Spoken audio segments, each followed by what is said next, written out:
Dah siap. Nampak tu. Wah. Hai guys, Syah Bulat sini. Hari ni Syah Bulat buat lemon layer. Lemon layer ni kan dengar macam susah je. Siapa kata? Syah Bulat pakai ni. Dekat BIH, kalau perempuan nak tahu, kita orang jual, kita dah pre-pack macam ni, croissant. Kalau nak bakar macam tu, lepas tu toastkan dengan roti, letak filling, chicken ham, whatever, semua dekat BIH. Tapi Syah Bulat nak olah untuk kita buat lemon cake ataupun lemon layer dessert. Bahan-bahannya ada kat sini. Yang lagi special, kita menggunakan sour cream.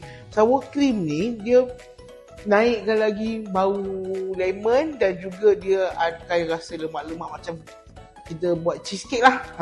Okay. So mula-mula kita kena buat, kita defrostkan kita punya croissant macam ni dulu. Okay, tak loyang macam ni kan. Kita proofkan dia. Proof ni kita kembangkan dia lah, double size lah. Kalau perempuan tengok, nampak tu. Dia macam dah double size kan. Dekat BIH ni ada dua size kita jual. Yang ni yang kecil lah, yang Chef Bulat pakai sekarang ni. And then kita ada yang biasa punya, yang normal, yang besar sikit lah. Okay. So dia, kita dah susun macam ni. Kita tekan-tekankan dia.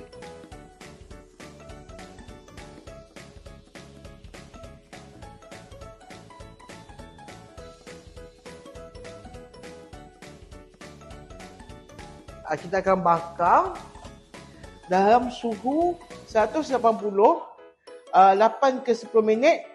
Tapi tak sampai dia golden brown lah, sebab kita buat 2 kali bakar. Okay, untuk filling dia, kita ada kat sini gula. And then kita campurkan dengan telur.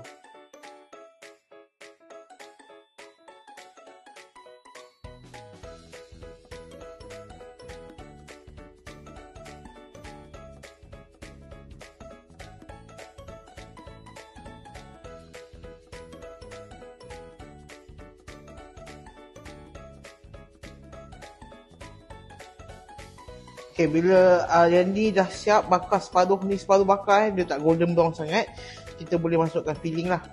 Okay, kita masukkan filling lemon kita.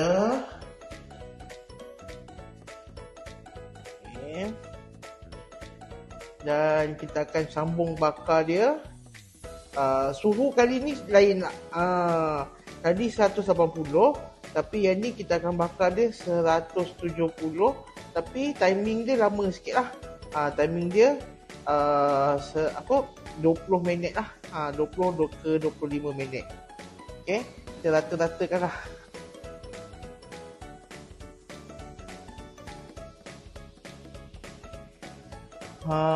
Dah siap. Nampak tu.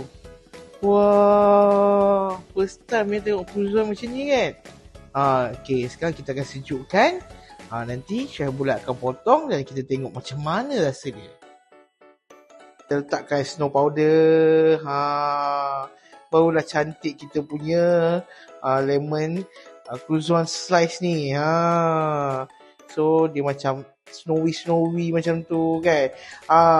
Dusting powder ni pun kita orang BIH ada. Okay. Sekarang kita dah letak dusting powder. Nampak tu comelnya. Jangan tak percaya, ni buat daripada croissant tau. Okay, sekarang kita nak rasa. Syah Bulat nak rasa ni. Okay, Syah Bulat rasa ni. Bismillah.